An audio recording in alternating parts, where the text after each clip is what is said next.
टीकमगढ़ जिले के चतरा में ग्राम पंचायत सचिव द्वारा जनपद सीईओ पर अभद्रता करने का आरोप लगाया है, जिसकी शिकायत उन्होंने जनसुनवाई में की। जनसुनवाई में पहुंचे सचिव ने बताया कि जिस गांव में नियुक्ति हुई थी वहां पर सरपंच द्वारा प्रभार नहीं दिया जा रहा है, जिससे करीब 1 वर्ष से वेतन नहीं मिलने से परिवार का पालन पोषण करना मुश्किल हो गया है। वहीं जनपद सीईओ पर अभद्रता करने का आरोप भी लगाया, जिसकी उन्होंने जनसुनवाई में शिकायत की कि हमारी 10 माह से इन्हें वेतन नहीं दिए और हमने वेतन और नीलम मतबदी का पैसा नहीं दिया। उसकी मांग के लिए हम आए हैं कि हमारा वेतन दिया जाए। हमारे मिसेस का एक्सीडेंट हुआ है साहब और बच्चा एडमिट है, तो उसके लिए हमने कहा साहब से। तो मुझे पूर्व में 5 तारीख को साहब ने कहा था, हमने 181 के ऊपर शिकायत लगाई गई साहब, उसके ऊपर कटवाया। बोले तुम शिकायत कटवा दो, आज वेतन डलवा रहे हैं। आज तक ना साहब हमारी वेतन दी गई, ना नीलम मतबदी का पेमेंट किया गया, बल्कि आज कल रात में ब्रजेश रावत द्वारा मुझे साहब एक नोटिस दिया गया जिसमें अवेतन करने का कहा गया। सब बताइए साहब, ऐसी स्थिति में हम क्या करें? किस पद पर हैं? हम क्या साहब पूरा बताएं। हम साहब सचिव के पद पर हैं और मुझे 1/5 में बिदारी खास किया गया था साहब। मुझे 1/5/24 में जब सरपंच द्वारा मुझे उपस्थिति नहीं दी गई थी साहब, तो मैंने साहब से निवेदन जनपद और जिला में दोनों को दिया था सूचना तौर पर कि सर मुझे अन्य पंचायत में पदस्थ किया जाए। सरपंच द्वारा मुझे उपस्थिति नहीं दी गई है। सरपंच द्वारा कहा जा रहा था कि मैं पूर्व सचिव से ही काम कराऊंगा। ऐसी स्थिति में साहब हमें जनपद में अटैच किया गया और बराबर हम सब जनपद में अटैच हैं। और जब से मुझे साहब 10 महीने से वेतन नहीं दी गई। कौन सी जनपद में हैं आप? जनपद जतारा में है साहब हम। तो क्या कौन आपको बार बार प्रताड़ित कर रहा है वहाँ? जनपद सीओ द्वारा और ब्रजेश रावत द्वारा बार बार साहब मुझे धमकाया जा रहा है कि साहब वेतन मांगने के ऊपर तुम वेतन मांग रहे, या तो वेतन छोड़ दो या साहब मुझे नीलम मतबदी का भुगतान छोड़ दो।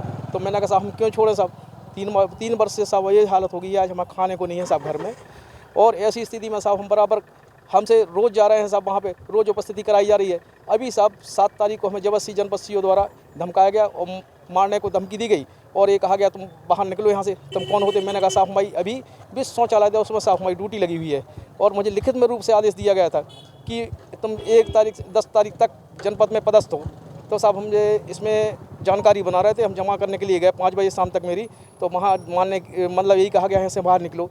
और तो साहब हमने कहा साहब कि क्यों साहब हमारी ड्यूटी है? बोले तेरी कोई ड्यूटी नहीं है, तू बिदारी खास में जा। हमने सर पूर्व में 1 वर्ष पूर्व में सब स्थिति हुई थी, सरपंच द्वारा मुझे नहीं दी गई सब उपस्थिति। जनसुनवाई में जी साहब, आवेदन दिए हैं। जी साहब। तो क्या लगता है आपको? सब ये लगता है कि मुझे तो साहब से न्याय मिलना चाहिए साहब मुझे। तो यहाँ पे जनसुनवाई में पहला आवेदन दिया कि इसके पहले नहीं साहब, भी? पहले हम 3 आवेदन दे चुके सर और आज भी दे रहे हैं सर कि मेरी स्थिति में अगर मेरी मिसेज को या बच्चे को किसी तरह क्षति होती है तो इसकी जवाबदारी शासन की होगी साहब। और सर मैं तो ये चाहता हूँ कि मुझे अगर बिदारी खास में ज्वाइनिंग नहीं दी गई तो मुझे जनपद टीकमगढ़ में बुलाया जाए, जिसके लिए मैंने लिखित रूप से सब काफ़ी निवेदन किया है, पर सब मेरी कोई सुनवाई नहीं हो रही इस समय।